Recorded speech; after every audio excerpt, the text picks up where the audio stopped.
Assalamualaikum warahmatullahi wabarakatuh.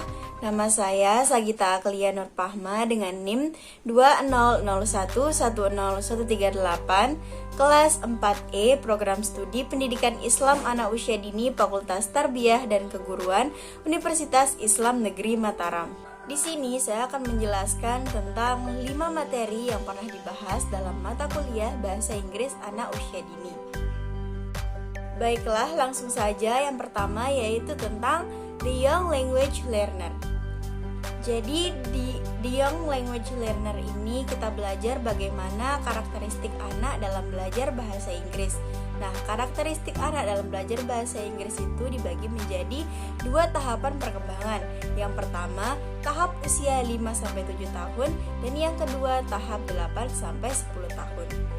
Pada 2 tahapan perkembangan ini, anak memiliki karakteristik yang berbeda. Kita perlu tahu karakteristik anak untuk menyesuaikan proses pembelajaran dengan karakteristik anak, sehingga proses pembelajaran bisa berjalan dengan efektif. Selanjutnya yaitu tentang Class Management and Atmosphere. Nah, di Class Management and Atmosphere ini membahas tentang bagaimana kita memanage kelas dan menciptakan suasana kelas hingga pembelajaran bisa berjalan dengan efektif. Untuk menciptakan proses pembelajaran yang berjalan dengan efektif, perlu seorang guru yang ideal.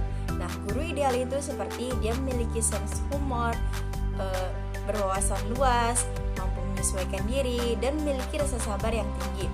Selain itu, ketika guru menjelaskan juga tidak hanya dengan kata-kata, tapi dia juga bisa menggunakan body language dan body expression sehingga anak akan lebih mudah mengerti. Dalam memanage kelas, hal-hal yang perlu kita perhatikan adalah apa saja yang perlu ada di dalam kelas, bagaimana kita mengatur posisi tempat duduk anak sesuai dengan kebutuhan kelas, dan bagaimana kita mengelompokkan anak agar anak bisa kondusif dan tidak terjadi keributan. Selanjutnya yaitu tentang topic based work. Nah, topic based work ini membahas tentang bagaimana strategi pembelajaran bahasa Inggris untuk anak usia dini menggunakan satu topik utama. Nah, jadi dalam proses pembelajaran, kegiatan awal, kegiatan inti, dan kegiatan akhirnya itu sesuai dengan satu topik utama yang akan kita bahas pada hari tersebut. Dalam mengajarkan bahasa Inggris kepada anak menggunakan topic based work ini, kita bisa mengajarkannya dengan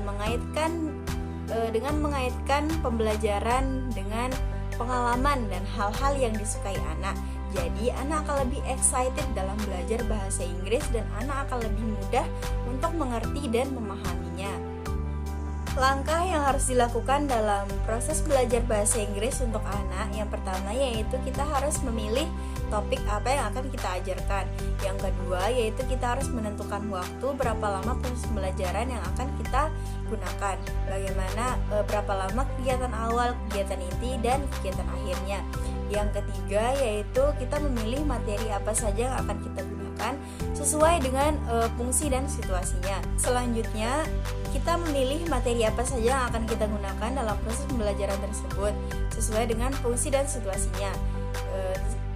Selanjutnya kita memilih metode apa yang akan kita gunakan dan apa saja kegiatan yang akan kita lakukan.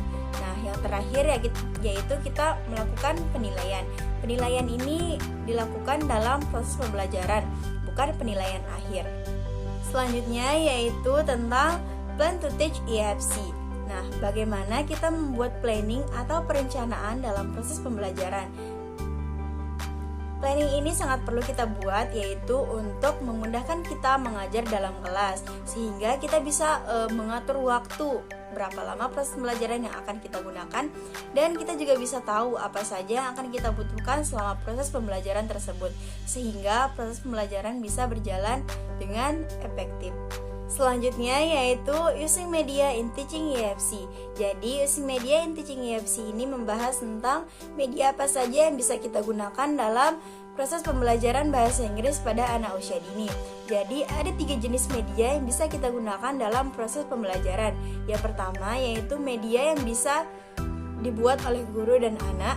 Yang kedua, media yang bisa dibeli. Dan yang ketiga, media yang bisa kita dapatkan dari benda-benda yang ada di sekitar atau bisa dengan tanaman-tanaman yang ada di sekitar kita. Jadi media yang ketiga ini tidak perlu dibuat oleh anak dan tidak perlu dibeli.